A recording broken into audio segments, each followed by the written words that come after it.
السلام علیکم ورحمۃ اللہ وبرکاتہ۔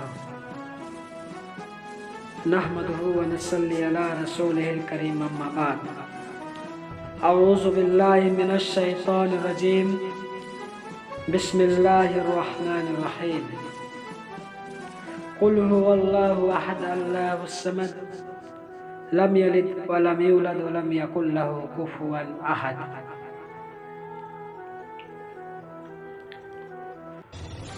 محترم سامعین کرام اور عزیزان گرامی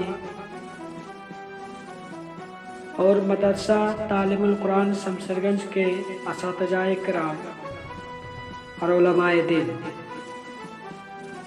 آج ہم آپ کے سامنے جس موضوع کے تحت لب کشائی کرنے آیا ہوں وہ ہے 26 جنوری کیوں منایا جاتا ہے۔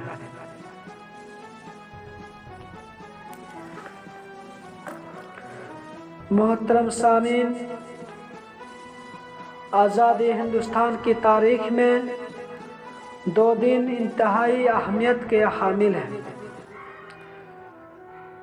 ایک 15 اگست جس میں ملک انگریزوں کی چنگل سے آزاد ہوا، دوسرا 26 جنوری جس میں ملک جمہوری ہو، یعنی اپنے ملک میں اپنے لوگوں پر اپنا قانون لاگو اور نافذ ہوا۔ اپنا قانون بنانے کے لیے ڈاکٹر بھیم راؤ امبیڈکر کی صدارت میں 29 اگست 1947 کو 7 رکنی کمیٹی تشکیل دی گئی تھی، جس کو ملک کا موجودہ قانون مرتب کرنے میں 2 سال 11 ماہ اور 18 دن لگے۔ دستور ساز اسمبلی کے مختلف اجلاس میں اس نئے دستور کی ہر شق پر کھلی بحث ہوئی۔ پھر 26 نومبر 1949 کو اسے قبول کر لیا گیا اور 24 جنوری 1950 کو ایک مختصر اجلاس میں تمام ارکان نے نئے دستور پر دستخط کر دیا۔ البتہ مولانا حسرت موہانی نے مخالفت کرتے ہوئے دستور کے ڈرافٹ پر ایک نوٹ لکھا ہے کہ یہ دستور پر برطانوی دستور کا ہی اجرا اور توسیع ہے، جس سے آزاد ہندوستانیوں اور آزاد ہند کا مقصد پورا نہیں ہوتا۔ بہرحال 26 جنوری 1950 کو اس نئے قانون کو لاگو یعنی نافذ کر کے پہلا یوم جمہوریہ منایا گیا۔ اسی طرح ہر سال 26 جنوری جشن جمہوریت یعنی یوم جمہوریت کے عنوان سے منایا جانے لگا اور 15 اگست 1947 کی اس طرح یہ تاریخ بھی ملک کا قومی اور یادگار دن بن گئی ہے۔ یہ تو 26 جنوری کی بات ہوئی۔ آپ آئیے یہ سمجھے کہ اس روز جمہوریت کے نام پر جشن کیوں مناتے ہیں۔ محترم سامعین کرام، بہار اور جشن کا یہ دن 1-2 انگلی کٹا کر نہیں ملا، 1-2 سال احتجاج کر کے نہیں ملا۔ اگر آپ 1857 عیسوی کی بغاوت سے تاریخ کا حساب کریں گے تب بھی 1947 تک 90 سال بنتے ہیں۔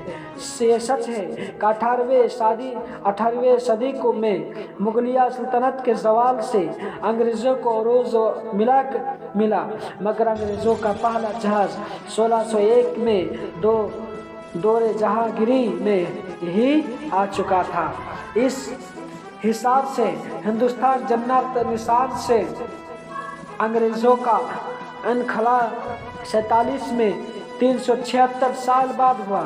اس دوران ظلم و بربریت کی ایک طویل داستان لکھی گئی جس کا ہر صفحہ ہندوستانیوں کی خون سے لت پت ہے۔ جذبہ آزادی کے سرسر اور سر پر کفن باندھ کر وطن عزیز اور اپنی تہذیب کی بقا کے لیے بے خطرہ آتش افروزی میں کودنے والوں میں مسلمان صف اول میں تھے۔ جنگ آزادی میں مسلمانوں کی قربانی الگ کر دے تو ہندوستان کبھی آزاد نہ ہوگا۔ تاریخ آزادی ہند کے ساتھ انصاف نہ ہوگا۔ آزادی ملنے کے بعد سب سے بڑا مسئلہ یہ اٹھا کہ ملک کا دستور کیسا ہو، مذہبی ہو یا لا مذہبی، اقلیت ہو یا اکثریت کے درمیان حقوق کس طرح طے کیے جائے۔ آزادی کے بعد ملک میں سیکولر جمہوری نظام نافذ کرانے میں جمعیت علماء ہند کا رول نظر انداز نہیں کیا جا سکتا۔ جمعیت کے نظیم عمومی مولانا حفیظ الرحمن سیوہروی نے بحیثیت رکن دستور ساز اسمبلی اقلیتوں کو مشرعت دلانے میں نمایاں حصہ لیا۔ چنانچہ آئین ہند کے ابتدائی حصے میں صاف صاف لکھا گیا ہے کہ ہم ہندوستانی عوام تجویز کرتے ہیں کہ انڈیا ایک آزاد سماجوادی جمہوری ہندوستان کی حیثیت سے وجود میں لایا جائے، جس میں تمام شہریوں کے لیے سماجی معاشی سیاسی انصاف، آزادی خیال اظہار رائے، آزادی عقیدہ و مذہب و عبادت، انفرادی و تشخص اور احترام کو یقینی بنایا جائے گا۔ ملک کی سالمیت و یکجہتی کو قائم و دائم رکھا جائے گا۔ 1971 میں اندرا گاندھی نے دستور کی اسی ابتدائی میں لفظ سیکولر کا اضافہ کیا۔ ہندوستانی جمہوری نظام ایک بہترین نظام ہے۔ اس میں مختلف افکار و خیالات اور تہذیب و تمدن کے لوگ بستے ہیں۔ یہی تنوع اور نگارگی یہاں کی پہچان ہے۔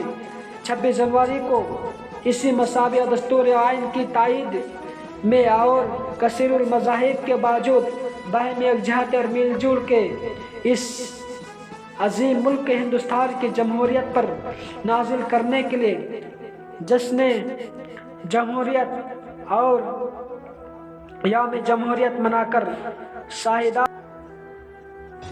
شاہدان ملک پر اور آئین کے یا بنین و مرتبین کو بہترین خراج عقیدت پیش کی جاتی ہے۔ لیکن قرائن جشن جمہوریت کی یہ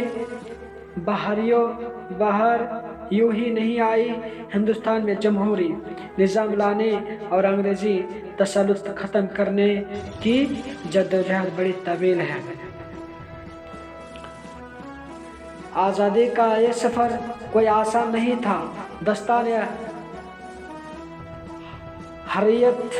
حشریت بڑی دلدوز ہے۔ میں مختصر احاطہ کرنے کی کوشش کرتا ہوں۔ میں نے اپنے قلمی رسالہ روشنی میں تفصیلی گفتگو کی۔ 1498 میں پرتگال یعنی یوروپ والے ایک عربی ملاح اور واسکو ڈی گاما کی مدد سے پہلی مرتبہ بحری راستے سے ہندوستان پہنچے اور کولکاتہ سے اپنی تجارتی سرگرمیوں کا آغاز کیا۔ ایک عرصے تک خوب منافع کمایا۔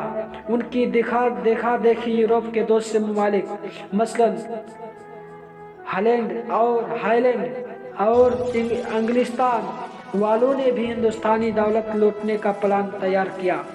چنانچہ انگلستان کی 101 تاجروں نے 30,000 پاؤنڈ یعنی انگریزی روپیہ جمع کر کے انڈیا کمپنی کے نام سے ایک کمپنی بنائی اور 1601 میں ان کا پہلا جہاز ہندوستان آیا۔ اس وقت ہندوستان میں جہانگیر بادشاہ کی حکومت تھی۔ یہ اکبر بادشاہ کا لڑکا تھا۔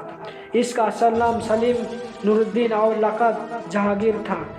اس نے انگریزوں کا خیر مقدم کیا، لیکن انگریزوں کو باقاعدہ تجارت کی اجازت جہانگیر کے دوسرے لڑکے شاہ خرم یعنی شاہ جہاں نے دی۔ رفتہ رفتہ اس کمپنی نے تجارت کے آڑ میں اپنی فوج طاقتوں میں اضافہ کرنا شروع کیا، یعنی مال کی جگہ ہتھیار اور ملازم کی آڑ میں فوجیوں کی آمد۔ لیکن مرکز میں مغلیہ سلطنت اس قدر مضبوط تھی کہ انگریزوں کو خاطر خواہ